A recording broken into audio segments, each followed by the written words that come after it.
Hi friends, my name is JT Wilbanks and I work as an art teacher at the Dixon Gallery and Gardens.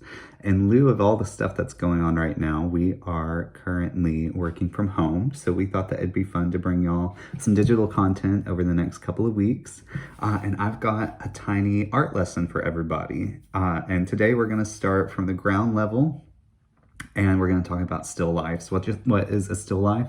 A still life is a collection of objects that you're going to arrange, hopefully in a really creative and interesting and maybe kooky way. And then you're going to spend some time really looking at it and drawing. What I want you to pay attention to when you're drawing is the proportions, the shapes, and also not being too frustrated with yourself. This is a great moment to sit down, be really quiet, live in your mind for a moment while doing a really specific task. So let me show you my arrangement of objects.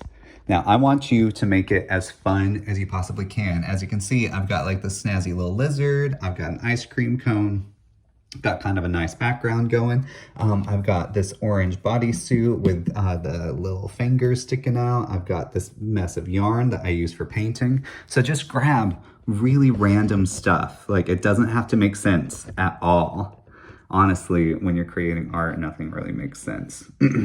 And the way that I work is, y'all, you can do this with anything. If you want to do it in graphite, do it in graphite. If you want to do it in charcoal, you absolutely can. But if all you've got is like a pink highlighter and a Sharpie marker and a graphite pencil, you can make a piece of art with just that. So, I reached into my little bag over here and I got an old colored pencil. I got a liner pen that's almost dried up. And then I got this old brush tip pen.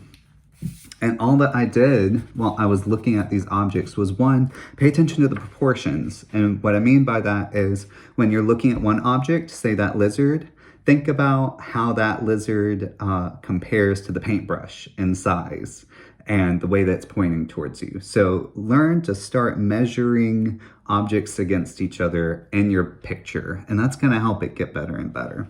But for those at home who've got little ones, here is my idea for this. Y'all get paper, get down on the floor, get some crayons or markers, whatever media you want. Get out some toys, break open that chest, and then arrange your toys into the most sensational still life you can. And then sit down for, try 10 minutes at a time and either have some really quiet drawing time and really meditate and enjoy your time together, or really turn it up and have an art party, turn on some music and start dancing. I think that creating art can be one of the best times that you can spend with your child. And when you are up and active and dancing, a lot of the time that can create a really beautiful memory for you and your kiddo as you're making art. And taking this time to just look at one thing that's not a computer screen, not a phone screen. But I do hope that everybody is safe. We will be coming to you almost every day with new content, and we really, really look forward to bringing you some interesting ideas and inspiration into your household. So until next time, this was Mr. JT, and I'll see you soon.